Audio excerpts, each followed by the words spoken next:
चैतन्य चरितामृतमा बताएको छ कि राधा पूर्ण शक्ति, कृष्ण पूर्ण शक्तिमान, दुई वस्तु भेद नहीं शास्त्र र प्रमाणले। भनेको राधा शक्ति हुनुभयो, कृष्ण शक्तिमान हुनुभयो र यो शक्ति र शक्तिमानमा केही पनि भेद छैन। यो चाहिँ शास्त्रको प्रमाण हो, एउटै हो भनेको। जस्तो कि तपाईहरुलाई मैले भनौं, यो भागवतमा एउटा प्रसंग आउँछ, परीक्षित महाराज जो आमाको गर्भमा हुनुहुन्थ्यो, कसले बाण हान्यो? अश्वत्थामाले। अनि त्यो बेलामा पाण्डवहरू त त्यही थिए, पाण्डवहरू भगवान कृष्ण सबै त्यही हुनुहुन्थ्यो। अनि त्यहाँ बाण आयो नि, ब्रह्मास्त्र। ब्रह्मास्त्र आएपछि जस्तो कि बुद्धिमान मान्छेले के देख्छ, त्यो बाणमा बाण हान्ने व्यक्तिलाई देख्छ नि, यतिकै त बाण आएन, हुन त देखिएको बाण हो, तर बुद्धिमान मान्छेले कसले बाण हानेको हो र पो आयो, यतिकै त आएन भन्ने बुझ्छ कि बुझ्दैन? तर बुद्धि नभएको मान्छेले यो आफै आयो, कहाँको शक्तिबाट आयो, के आयो, विज्ञानले भने जस्तै। अनि त्यो बेलामा चाहिँ पाण्डवहरू यो हाम्रो परीक्षितलाई मार्नका लागि, हाम्रो बाबुलाई मार्नका लागि कहाँबाट आयो भनेर उहाँहरूले जहिले पनि यो बाण मात्र देख्नुभयो। तर कृष्णले के देख्नुभयो? अश्वत्थामा। यो बाण अश्वत्थामाले हानेको। त्यो बाणमा के देख्नुभयो? अश्वत्थामा देख्नुभयो। अनि त्यो बाण शक्ति हो, शक्ति दिएको कसले? अश्वत्थामाले। भनेपछि शक्ति जो बुद्धिमान छ उले शक्तिमा शक्तिमानलाई देख्छ। बाणमा भगवान कृष्णले कसलाई देख्नुभयो? अश्वत्थामालाई देख्नुभयो। त्यस्तै गरेर राधाको हुनुहुन्छ भगवानको शक्ति र बुद्धिमान मान्छेले के देख्छ? त्यो शक्तिमै शक्तिमानलाई देख्छ, कृष्णलाई देख्छ। र राधा र कृष्ण केही पनि भिन्न छैन। यति भिन्न हो कि राधा एउटा नारी स्वरूपमा हुनुहुन्छ, कृष्ण पुरुष स्वरूपमा हुनुहुन्छ, तर एउटै कुरा हो, एउटै तत्त्व उहाँ आफैबाट प्रकट हुनुभएको। र यसरी यो राधा रानीको सन्दर्भमा पहिला सुरुमा बुझ्नुस् कि उहाँको नित्य सम्बन्ध उहाँ कृष्णै हुनुहुन्छ, कृष्ण भित्रकै लादिनी शक्ति हुनुहुन्छ। तर यो संसारमा आउने बेलामा अचम्मको केही न केही लीला त हुनु पर्यो, यतिकै त आउने कुरा भएन। राधा रानीलाई भगवानले आध्यात्मिक जगतमा कसरी प्रकट गर्नुभयो भन्दाखेरि आध्यात्मिक जगतमा पनि रास मण्डल छ जहाँ रास नृत्य हुन्छ। त्यो रास नृत्य हुने ठाउँमा चाहिँ कृष्ण एक्लै हुनुहुन्थ्यो त्यो बेलामा, सुरुमा, सृष्टिको सुरुमा। अनि उहाँलाई आनन्द चाहियो, भगवान हुनुहुन्छ। अनि जब भगवानले त्यो सोच्नुभयो, भित्रको लादिनी शक्ति राधा रानीको स्वरूपमा प्रकट हुनुभयो, एउटा स्त्रीको स्वरूपमा। कहाँ प्रकट हुनुभयो? रास मण्डलमा। त्यहाँबाट के आयो? रास मण्डलमा प्रकट भएको हुनाले त्यहाँबाट रा आयो।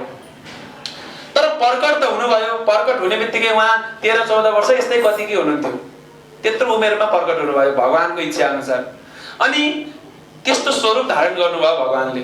जन्मने बित्तिकै त्यहाँबाट फेरि धाबाट धावन भन्छ नि, धावन मार्ग भनेको दौडिने मार्ग भन्छ हैन, उहाँ चाहिँ दौडिनु भयो रे।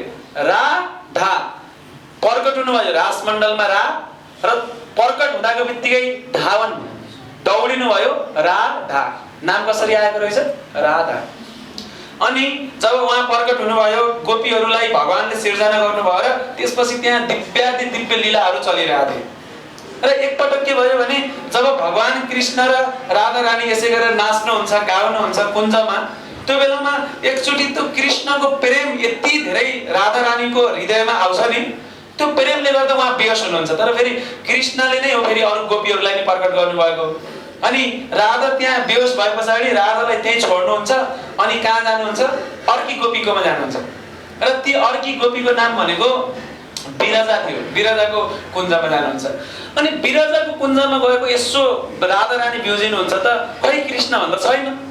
अनि कृष्ण नदेखे पछाडि कहाँ जानुभयो त भन्दाखेरि यताउता गोपीहरूलाई सोध्नुहुन्छ, उहाँ त अहिले विरजाको कुञ्जमा जानुभएको छ। अब विरजाको कुञ्जमा फेरि बाहिर श्रीदामा हुनुहुन्थ्यो, गेट पालेदाइ राख्नु भएको थियो कि कृष्ण भगवानले।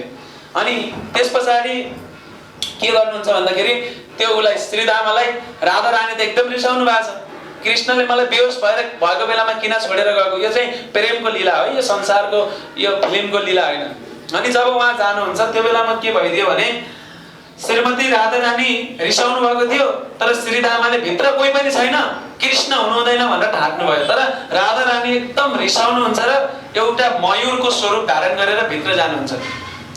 त्यो देख्दाको बित्तिकै राधा आइन् भन्ने देख्दाको बित्तिकै विरजा त्यो जो गोपी छ उनी चाहिँ डराएर पानी हुन्छन् अनि नदीको रूपमा बग्न सुरु गर्छन्। विरजा नदी भन्छ नि आध्यात्ममा, अनि त्यसरी नदी भयो। अनि कृष्ण डराएर चाहिँ त्यहाँ सर्प हुनुहुन्छ, राधा मयूर कृष्ण सर्प। अनि त्यसपछि राधा रानी फेरि फर्केर आफ्नै कुञ्जमा आउनुहुन्छ। अब राधालाई त फकाउन आउनु पर्यो, कृष्ण फकाउन आउनु भएको थियो, तर गोपीहरूले फेरि राधासँग भेट्न जान दिएनन्। तिमी अघि राधालाई भेट्न जान नदिएको हो नि भनेपछि अब तिमीलाई भेट्ने अधिकार छैन, फेरि रोकिदिन्छन् लीला। अनि त्यो बेलामा चाहिँ श्रीमती राधा रानीले जब त्यसरी उहाँको गोपीहरूले रोक्छन्, श्रीदामाले श्राप दिनुहुन्छ, तिमीहरू कृष्णलाई रोक्ने भएका, कृष्णलाई विरहमा राख्ने भएका, तिमीहरूलाई नि कृष्णको विरह होस्, कृष्णसँग अलिकति बिसुन्टेर बस्न परोस् भनेर चाहिँ जब श्राप दिनुहुन्छ, त्यस पछाडि त्यो श्राप भोग्नलाई त पृथ्वीमा जन्मिन पर्यो, त्यहाँ त सम्भव छैन। त्यहाँबाट चाहिँ श्रीमती राधा रानी यो संसारमा श्राप पाएर आउनुहुन्छ र फेरि उहाँलाई नि श्राप दिन्छन् श्रीदामालाई नि। यत्रो आध्यात्मिक जगतमा बसेर यस्तो कार्य गर्ने हैन, यस्तो श्राप दिने, असुरको जस्तो व्यवहार गर्ने, पनि यो संसारमा मर्ते लोकमा भौतिक लोकमा गएर के हुनु पर्यो, राक्षस हुन परोस्, दाइ पनि हैन, सबै उहाँ हो। तर उहाँले माहौल बनाउनु भयो, यो संसारमा आउनु पर्यो। अनि यो संसारमा आउने बेलामा श्रीमती राधा रानी के हुन्छ भनेपछि यो संसारमा दुईवटा पर्वतहरू छन्। एउटा पर्वतको नाम जो चाहिँ एकदमै महान पर्वत हुनुहुन्छ, उहाँ पर्वतको नाम के हो, जुन हाम्रो नेपालमै हुनुहुन्छ, के त्यसलाई के भन्छ, हिमालय भन्छ हैन। एउटा हिमालय पर्वत र अर्को पर्वतको नाम के छ भन्दाखेरि वृन्द पर्वत। दुईवटा पर्वत, एउटा वृन्द पर्वत भन्ने नि संसारको पर्वत भयो, अनि अर्को पर्वत के, हिमालय हो। अनि वृन्द पर्वत, दुईटा पर्वत भएको हुनाले अलिकति कम्पिटिसन थियो के दुईटा पर्वतको, को ठुलो त ठुलो कि म ठुलो। तर भइदियो के भनेपछि हिमालयकी छोरी पार्वती भइन्, अनि पार्वतीलाई शिवपति मिल्नु भयो, अनि शिवलाई चाहिँ हिमालयले ज्वाइँ पाए। अब जब शिव जस्तो व्यक्तिलाई आफ्नो ज्वाइँ पाए पछाडि त हिमालयमा त अहम कत्रो भएको थियो, म जस्तो ठुलो कोही छैन, यो वृन्दाको केही छैन, मेरो ज्वाइँ शिव, यसको को भन्ने थियो। अनि त्यस पछाडि अब के गर्नुहुन्छ, वृन्द पर्वतलाई त रिस उठ्यो नि, अब एकदम पिर पर्यो, अनि उहाँ तपस्या बस्नुभयो। यस्तो तपस्या गर्नुभयो नि, त्यो तपस्या गरे पछाडि स्वयं सृष्टिकर्ता ब्रह्मदेव उहाँको अगाडि आउनुहुन्छ र वृन्दालाई वरदान माग्न भन्नुहुन्छ, ल वरदान माग म तिमीलाई दिन्छु। अनि त्यसपछि वृन्दाले वरदान माग्नुहुन्छ, मलाई एउटा त्यस्ती छोरी दिनु पर्यो हे भगवान, हे ब्रह्मदेव, जसले शिवजीलाई पनि युद्धमा जित्न सकोस्। भनेपछि शिव भन्दा नि ठुलो ज्वाइँ पाउनु पर्यो नि। अनि अब ब्रह्मदेवले त तथास्तु भन्नुभयो, भयो। अनि त्यो वरदान भइसके पछाडि अब के भयो भनेपछि उहाँलाई अघिल्लो जन्ममा पुरा यो भगवानलाई प्राप्ति गर्न सकौँ हैन, लक्ष्मीलाई प्राप्ति गर्न सकौँ, छोरीको रूपमा पाऊँ भनेर उहाँले तपस्या गर्नुभएको थियो।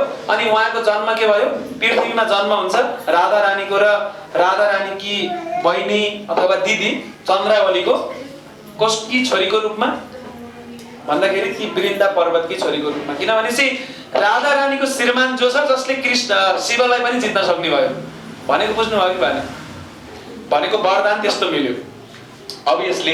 अनि त्यस पछाडि त्यो वरदान त मिल्यो, अनि त्यस पछाडि उहाँको जन्म कहाँ भयो भन्दाखेरि वृन्दा पर्वतकी छोरीको रूपमा। तर त्यही बेलामा गोलोक वृन्दावनमा कंसलाई के भइरहेको थियो, आकाशवाणी भएको थियो नि, तँलाई मार्ने शत्रु जन्मिसकेको छ र यो संसारमा दुईवटा यस्ता केटीहरू नि जन्मेका छन् कि ती केटीको श्रीमानले शिवजीलाई पनि जित्न सक्छ। यो त कसलाई थाहा थियो, कंसलाई थाहा थियो। अनि कंसले पुतनालाई यो खटाएको थियो कि काममा, जति पनि भर्खर जन्मेका केटाहरू छन्, बच्चा बालकहरू छन्, सबलाई मार्दैन। किनभनेपछि ती केटाहरूबाट मलाई डर छ नि, ती बच्चाबाट हैन, कोही एउटा न एउटा त पक्का पनि मलाई मार्ने शत्रु हो, भए जति सबलाई मार्देऊ। र जति पनि बालिकाहरू जन्मेका छन्, केटीहरू, मसँग लिएर आऊ। उसले के सोचेको भनेपछि ती बालिकाहरू, त्यसको पतिले शिवजीलाई नि जित्छ भनेपछि ती बालिकाहरूसँग भोलि मै विवाह गरौँला, अनि म त शिवजी भन्दा पनि शक्तिशाली हुन्छु, मनमा त्यस्तै थियो।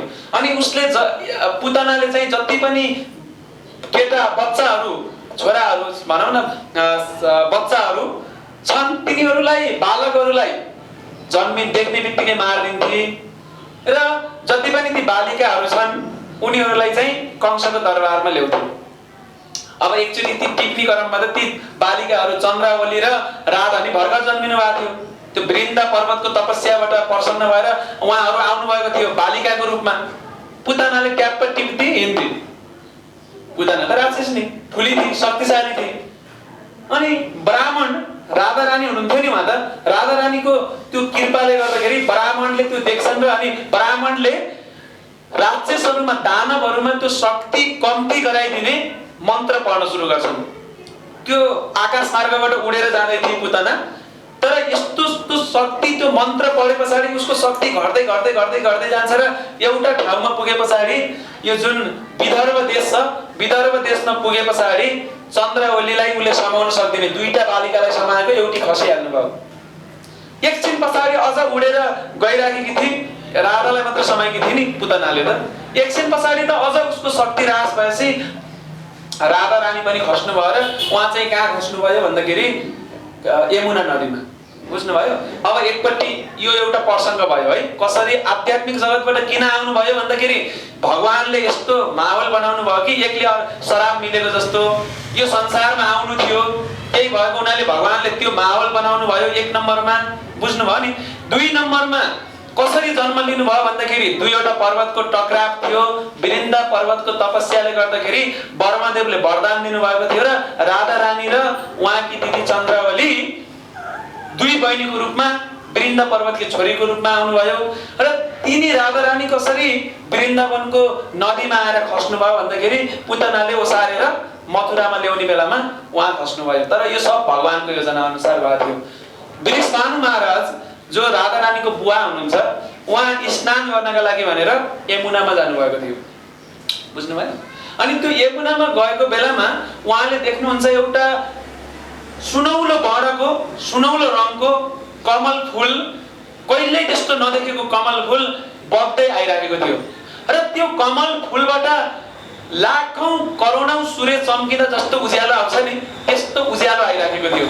अनि के रहेछ भन्ने उहाँ नजिकै गएर हेर्नुहुन्छ त त्यहाँ भित्र एकदमै आकर्षक, एकदमै मनमोहक, एकदमै सुन्दर बालिका थिइन्, भर्खर जन्मेकी। अब के गर्नुभयो, यो पक्का पनि केही न केही त रहस्य हुनुपर्छ। उहाँ एकदम अन्यलमा हुनुहुन्थ्यो। त्यही बेलामा आकाशवाणी हुन्छ र भन्नुहुन्छ कि त्यो आकाशवाणीमा ब्रह्मदेवले भन्नुहुन्छ उहाँ चाहिँ साक्षात लक्ष्मीकी पनि स्रोत हुनुहुन्छ, जोबाट लक्ष्मीहरू प्रकट हुन्छन्, यी त्यस्ती बालिका हुन्। यी त लक्ष्मीकी पनि जरो हुन्, मूल हुन्। अनन्त कोटि लक्ष्मीकी मूल स्रोत भनेको यिनै बालिका हुन्। हे वृषभानु महाराज, तपाईले लगेर छोरीको रूपमा पाल्नुस् भनेपछि अनि उहाँले त्यो कमल फूलबाट उठाएर श्रीमती राधा रानीलाई कहाँ लानुहुन्छ? आफ्नो दरबारमा लानुहुन्छ। अनि उहाँ आफ्नो दरबारमा लगे पछाडि कीर्तिदा देवी आफ्नी श्रीमतीलाई देखाउनुहुन्छ र आफ्नी ती श्रीमती कीर्तिदा देवी नि यति प्रसन्न हुनुहुन्छ नि, अब यसलाई हामीले छोरीको रूपमा पाल्ने। केही दिनसम्म उहाँहरू एकदम खुसी हुनुहुन्छ। तर एकछिन केही समयपछि अचम्मको कुरा के हुन्छ भन्दाखेरि दिन बित्दै गए तर ती बालिका न बोल्छिन्, आवाजै एक आवाज निकालेकी छैन, एक शब्द निस्केको छैन। यहाँ रोएको त हुनुपर्छ नि, रुँदै रुँदैन। फेरि अब प्राण त छ, सास प्रसाद चलिरहेछ, रगत चलिरहेछ, जिउँदैछिन्, तर एक शब्द निस्केको छैन। त्यसपछि के गर्ने भन्दाखेरि यस्तो एकदमै जटिल परिस्थितिमा अनि एकदम अन्यल थियो। त्यतिसम्म ठिक थियो, फेरि आँखा पनि खोल्दिनन्। भर्खरकी बालिका भनेपछि अब उहाँहरूलाई डर के भयो, ओहो यो बालिका, यो छोरी त अन्धी पनि परि, लाटी पनि परि, एकदमै डर लागिरहेको थियो। त्यही बेलामा नारद मुनि साक्षात प्रकट हुनुहुन्छ वृषभानु महाराजकोमा र नारद मुनि प्रकट भएर भन्नुहुन्छ कि यिनी लाटी छिन्, अन्धी छिन्, त्यही भएर के गर्ने भनेर तपाईँ अन्यलमा हुनुहुन्छ, अन्यलमा पर्नु पर्दैन।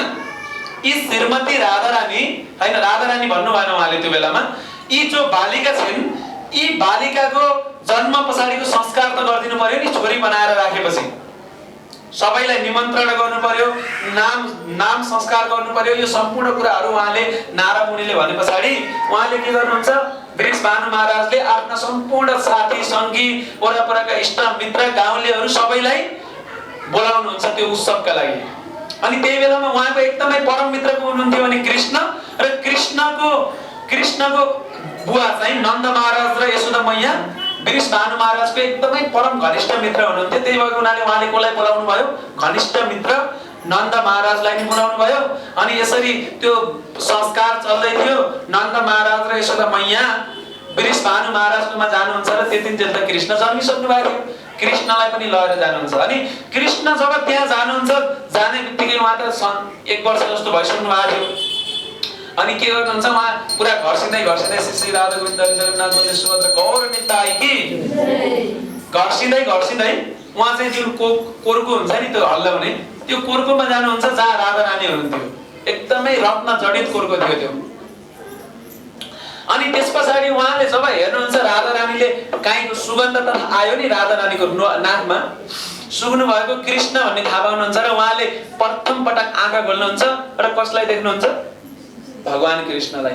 अनि त्यसपछि जब राधा रानीलाई देख्नुहुन्छ कृष्ण पुरा हाँस्न सुरु गर्नुहुन्छ, मूर्छा पर्न सुरु गर्नुहुन्छ र त्यो सुने पछाडि अब राधा रानी रुन सुरु गर्नुहुन्छ बल्ल। भनेपछि यो बालिका न अन्धी रहेछ, न बहिरी रहेछ, न लाटी रहेछ। त्यसपछि पुरा हर्ष उल्लास मनाउनुहुन्छ र भने पछाडि यसबाट के बुझ्नुस् भने श्रीमती राधा रानी कृष्णको सम्पूर्ण योजना थियो। उहाँ यति पतिव्रता हुनुहुन्छ अथवा कृष्ण भक्ति यस्तो छ नि, उहाँ यो संसारमा पहिलो पटक कसलाई हेर्नका लागि पर्खिनु भएको थियो? त्यो बच्ची बालिकाले भन्दाखेरि कृष्णलाई।